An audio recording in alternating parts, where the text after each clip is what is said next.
Hello, hello! I hope you're doing well and I hope you've missed me.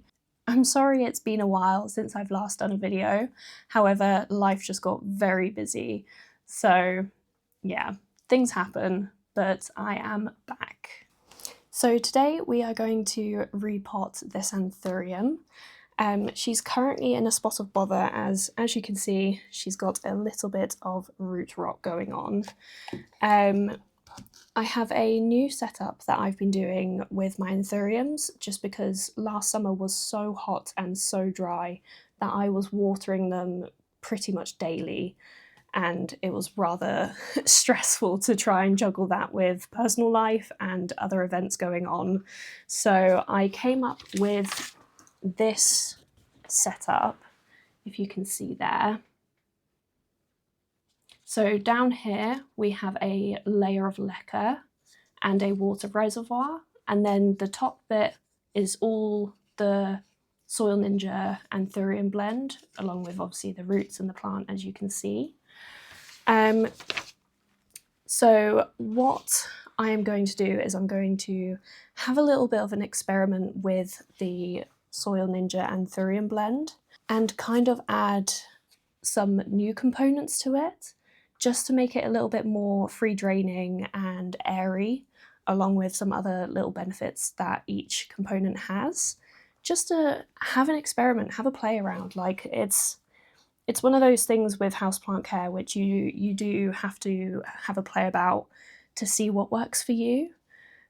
We all have our own microclimate in our homes, and my home, for example, stays rather humid, and in the cabinet it actually stays at around about 98% humidity, which is far too high for most plants. However, my Anthuriums seem to quite enjoy it, and I obviously do open the doors to air it out, and I do have a fan in there, but I might actually take off the doors. We'll see. But yeah, so that is the plan today. We are going to repot this Anthurium and hopefully help her thrive again. So what we've got to do first is we've got to take her out of her pot and see what sort of damage we have going on here. However, she is very, very firmly in place, so we'll see how well this goes.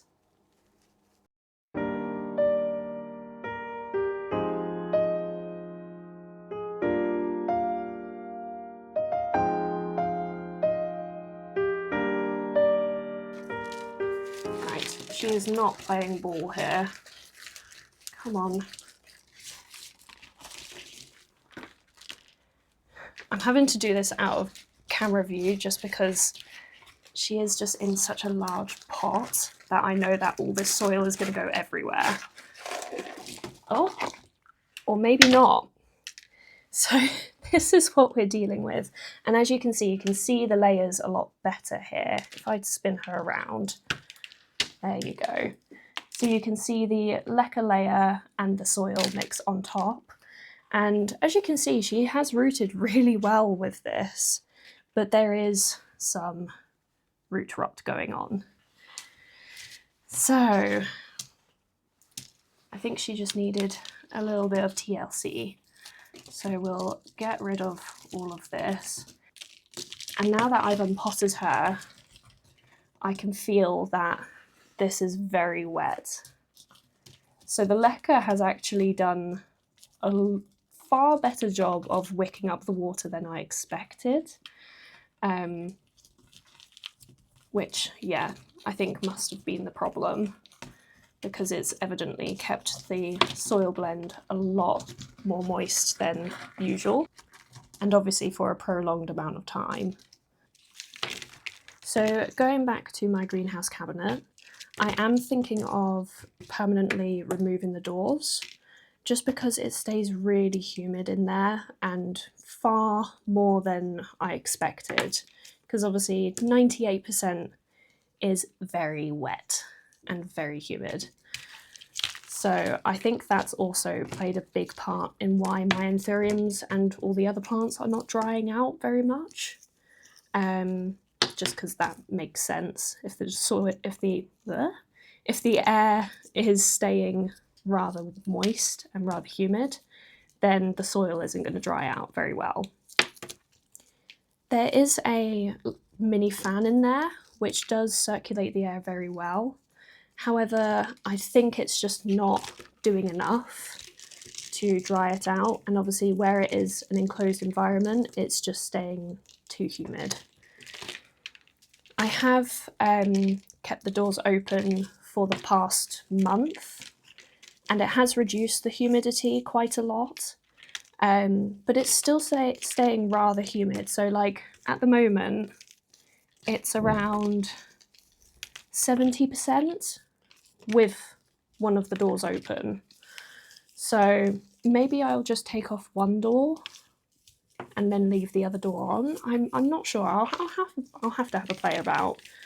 But yeah, we're having some slight humidity issues because in ambient at the moment it is 56%.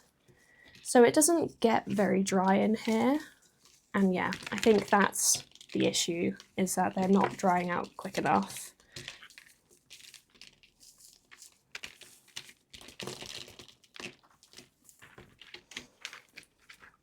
Well, I'm impressed with how many roots she has, so that's a very good sign. But it does seem that most of the root rot is down at the ends, so maybe it is just that I can't keep a large water reservoir. And at the end of the day, that's part of owning houseplants, that's part of gardening in general, is the constant learning curves that you face. And that's what keeps it interesting. So obviously dealing with root rot is not interesting as per se, but it does keep you on your toes, to say the very least. So she does have a very good network of roots, which I'm quite impressed by. It's just that this soil blend is staying far too moist. So let's try and get as much off her as possible.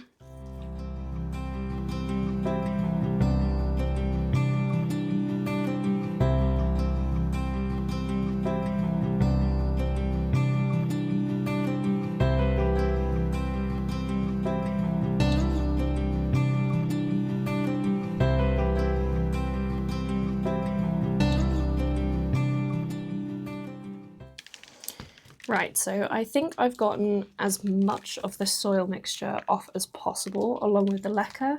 So I'm going to give her roots just a little bit of a rinse so that I can see what's going on, because at the moment, as you can see, it's just a very dark, muddy mess.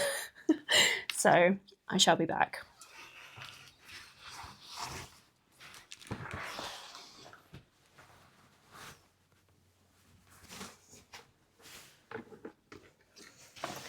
So this is what she's looking like. And I must say, I'm quite shocked with how healthy these roots do look, considering you saw how much rotten roots were coming out of the bottom. But we have got quite a lot of new, fresh, healthy roots. A lot of the rotten roots have already dropped off. So yeah, it's looking rather good, actually, rather positive, which I'm quite relieved about.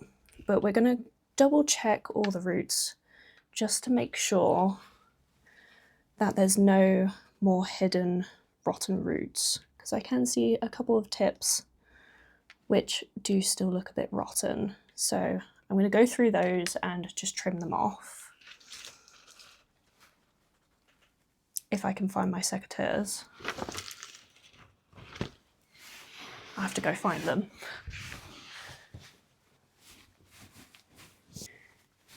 Panic over, I found them.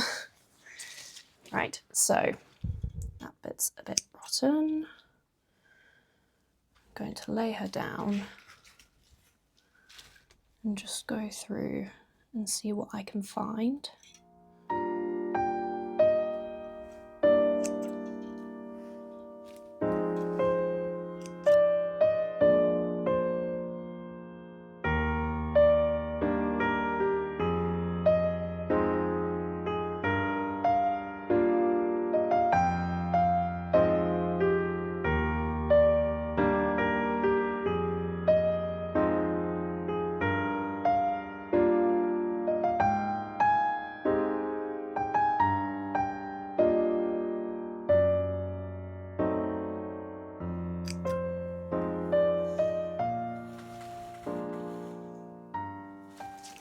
Right, so I think I've gotten all of them.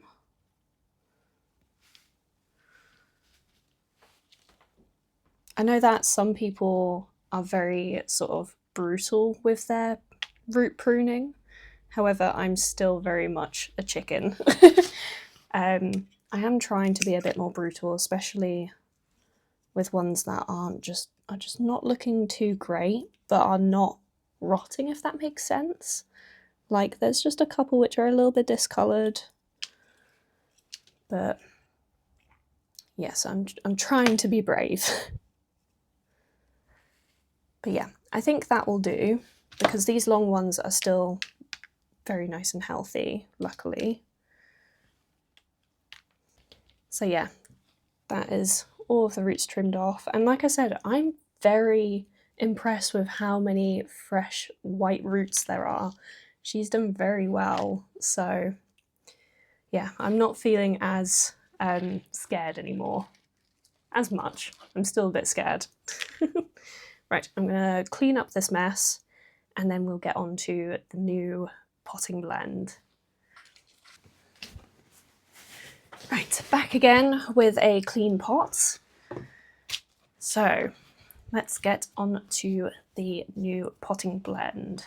So the plan is that up to here will be leca. So all this will be leca. Just in case I do want to have like a little bit of a water reservoir. I will definitely keep the water only to here though, and not up to here like I was.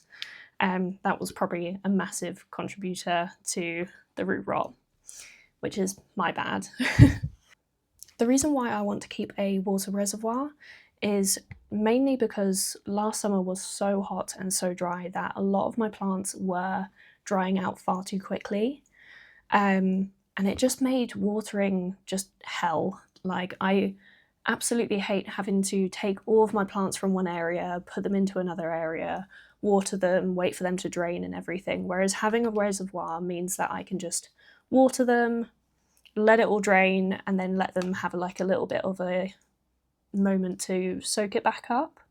However, I won't be keeping them as deep of a water reservoir as I was. I'll probably only keep it by like a centimetre or even half a centimetre, just because the leca seems to be wicking it up very, very well. So that is the plan.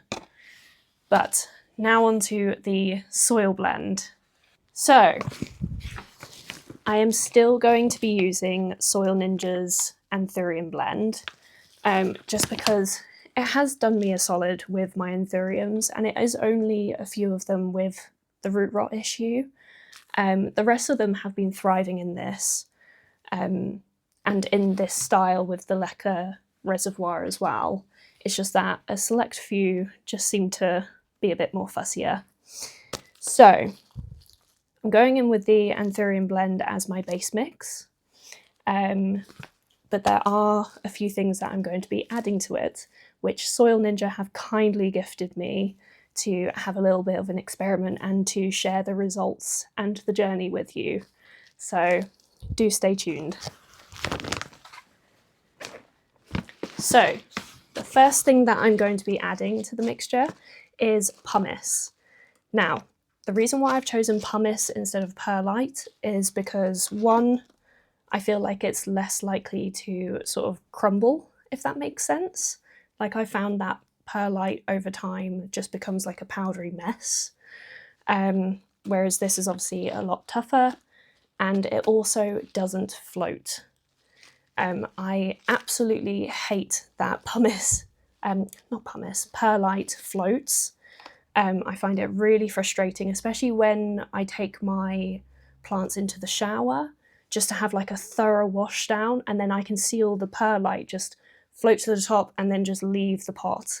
And it's so frustrating. So I'm going to be adding pumice just to add more sort of air chambers and everything. So that's the first thing. Next, we have zeolite.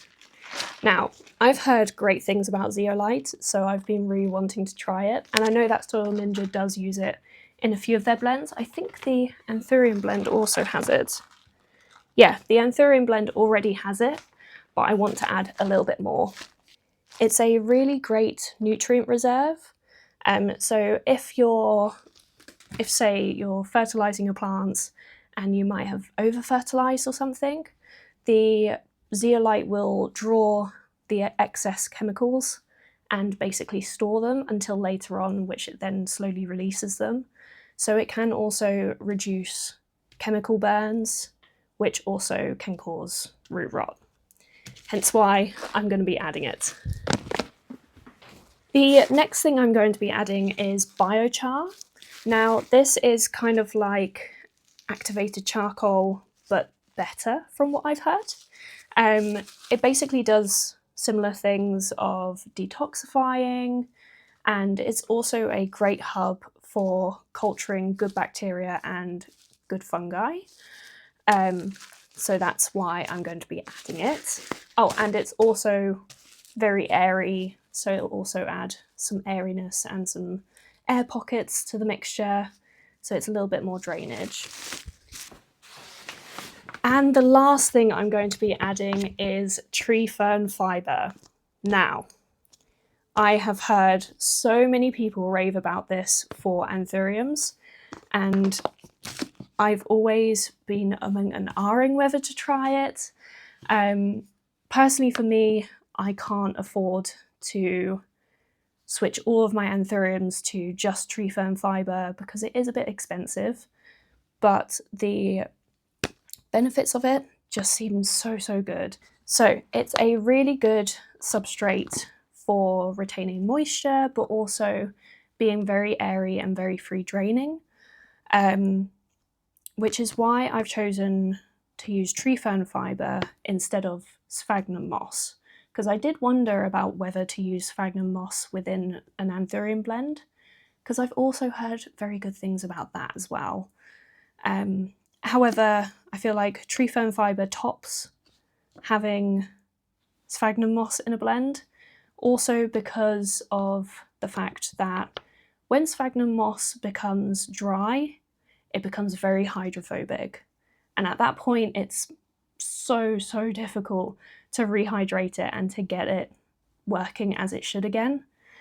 Whereas this doesn't become hydrophobic from what I've heard. So I'm going to be using this, and it's also naturally antibacterial. So again, with the root rot, it just, I don't know, but people say it's magical for anthuriums. So I'm very excited to see how this mixes with the rest of the blend and to see if the benefits that everyone talks about I can then see in my anthuriums. So very excited about this. So one thing that I will say about tree fern fibre is that you want to ensure that it is sustainably sourced. I know that Soil Ninja get it from Fernwood, I think. Yeah, from Fernwood, which are very eco-conscious with how they source their tree fern fibre. And it's also managed from private forests in New Zealand. So that kind of puts my mind at ease. If you get it from other suppliers, then just ask where they source it from, how they source it.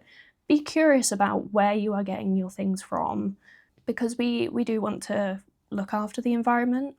As houseplant collectors, I do feel like we have a bit of a duty to ensure that what we are receiving is ethically sourced, whether that be components for soil blends or mixtures, or even your plants. I think it's very important that we ask these questions of where we're getting them sourced and where they come from, because at the end of the day, we love our plants. And so I think it's really important that we are very conscious with where we get things from. But yeah, so make sure your tree fern fibre is ethically sourced from a sustainable supply. Right, now on to mixing it. So I'm going to do a little bit of a switcheroo. I've got a nice big bowl, and I am going to start with the Anthurium blend, of course. I probably shouldn't be cutting it this way because it might fall off my lap. Whoa, there we go. Caught it just in time. So we'll add a nice amount of that. Oh, and just before I add anything to it, this is the Anthurium blend. So as you can see, if I get a handful, you can see that it's very airy, very chunky, got bits of bark there, perlite, all the good stuff. And also it has worm castings in it, which if it didn't, then I would add those in as well, because worm castings are just brilliant for your plants. So that's what I would recommend. Now, I think I'm going to add the tree fern fibre. Hold it from the other side, Jamie.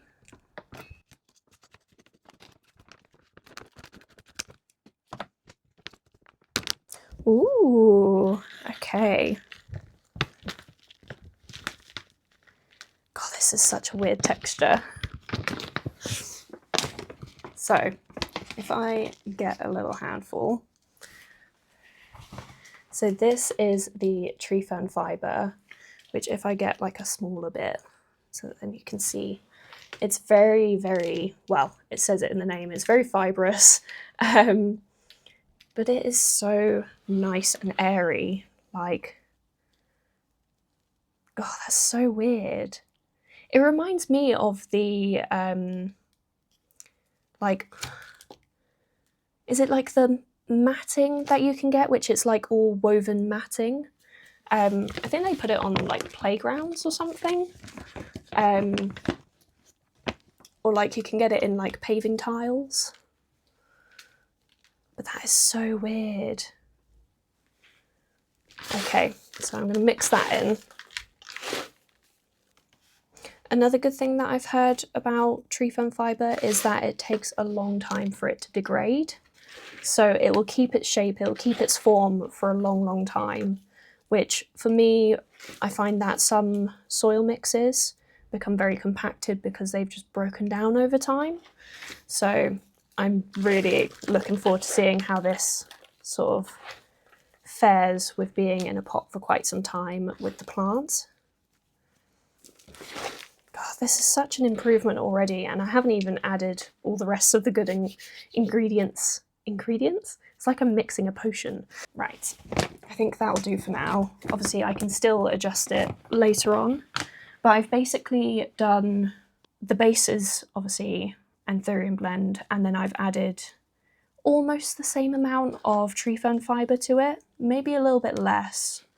But as you can see, it's really, like, it's just such a nice feeling. Playing with soil is so fun. Right, I'm going to add the biochar next. Ooh, okay. I'll just do one handful of that, because I think that will be enough. I'll mix it up and have a look. But if I show you the biochar, just get it from the top. So this is the biochar. Ooh, if I don't just drop it everywhere. And it's just like activated charcoal, but I feel like it's bigger chips than activated charcoal. So let's mix that all in. I think I am going to add one more handful of the biochar. As I said, this is very much an experiment, just to see how it goes. Because like I said, we all have our own microclimates in our homes. So even though the Anthurium blend is a really good starter blend, I feel like it's a good thing to have a play about with your soil blends and see what works for you. Because at the end of the day, we all keep our plants in different ways. Even the shape of the pot and how many air vents it has will make a big difference to your blend and how your plant reacts to that blend. So I think it's very important just to experiment. Like, don't be scared to experiment with your soil blends. Right, I'm going to add pumice next. So the pumice that I chose is the coarse version, so it's quite chunky, as you can see, which I thought my anthuriums would probably prefer. So I'm going to add a handful of that and give it a mix. Oh, I'm so excited about this. I'm going to add one more handful.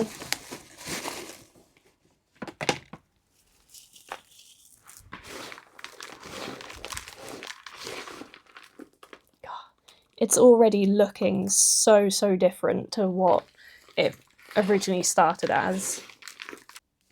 I think that is looking far better already, but we still have one more component to add, which we mustn't forget.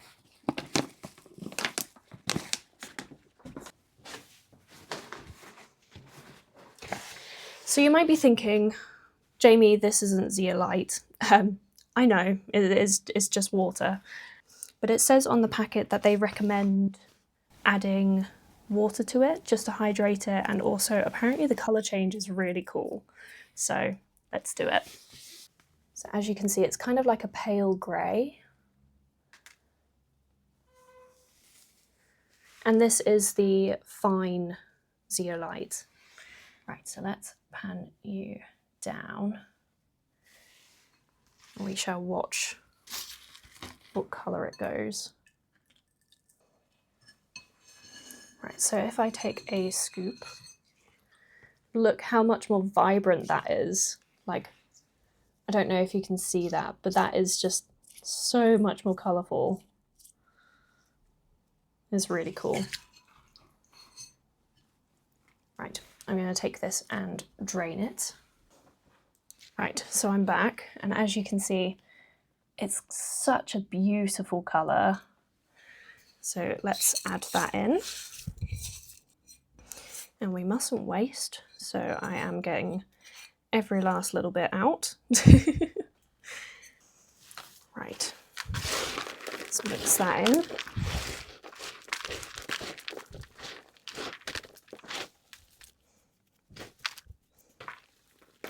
Right, that is looking so nice. And it even feels lightweight in my hand, which I feel like is an important thing, because you don't want a heavy mix. Like, it's one of the reasons why I'm always put off from using semi-hydro, is that it's really heavy. Right, I think we are done. Yeah, I think we're ready to actually pot up. But beforehand, I'm going to do a close-up of this blend now, so that you can see what it looks like. These dungarees are going to be filthy at the end of this. So this is the blend now. As you can see, it's very chunky, but also very airy. Like, it's not so chunky that there's hardly any soil or any organic matter. Like, there's definitely a lot going on here. So like, you've got the bits of biochar, bits of pumice, the nice blue, like almost turquoise zeolite. And obviously you can see the tree fern fibre as well. So I think this is looking very nice. And hopefully it'll be a lot more free draining now.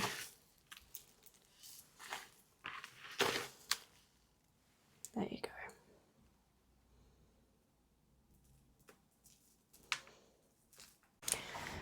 So I had a bit of a hiccup. It didn't record. So what I have done, just as a catch up, I've added the lacquer layer up to here, as you can see. And then I've just started to add some of the blend that we've made just before I put the roots in, because I don't want the roots touching the lacquer layer, because that's going to be wet. So that is where we're at the moment. I can't actually remember what else it didn't show. I think that was it. But yeah, that's the rundown. We've got the lacquer layer in, and we also have the base of the soil blend in there as well. Right, got to love technology. So now to add our Anthurium back in. I am going to be adding her back into the same size pot. I know it's quite a bit of a squeeze. I might actually prune some of her roots. If I can find my secateurs, there they are. So you know what, I am going to prune some of her roots. I have heard good things about pruning roots. Apparently it can really help with boosting the plant to grow new roots. So I am going to prune those a little bit. And it also means that any more root rot that I may have missed from the pruning originally, I should have gotten it now. Although that one is sneaky. There we go. So we have a neater root ball now, which should fit a little bit better in there now. So let's pop her in.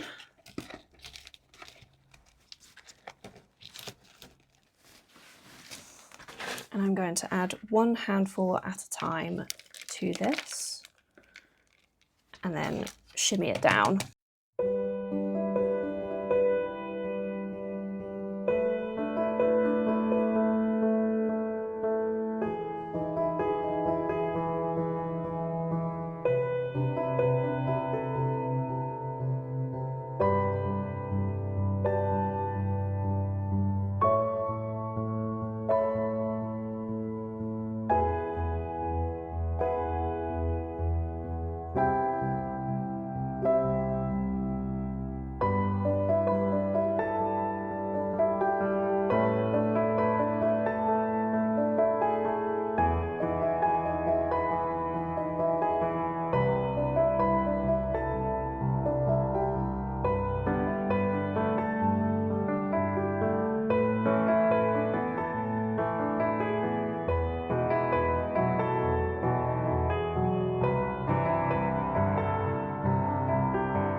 Right, and I think we are done. So, as you can see, we have the lacquer layer here, and then the soil blend all the way up to here. I have shimmied her so much so that I can get as much of the soil blend within the roots as possible. So yeah, we shall see how she gets on. And fingers crossed she enjoys this soil blend a lot better, and I will water her on top, let it drain through, and then keep a tiny little reservoir. But for now, just because she doesn't have any roots within that reservoir, I might just not keep a reservoir at all and just see how she goes. If her new leaves start getting stuck, or if these leaves start to go crispy, then I might add a water reservoir again, but only this much, not this much. So, lesson learned. But yeah, so that is it. I really hope that this works, and I really hope that this gives you the courage to play around with your soil blends a little bit, have experiments, see what works for you. And yeah, like just in case you have also been debating whether to play around with your soil blend, add some components to it or not, then yeah, I highly recommend doing so, as I've said before.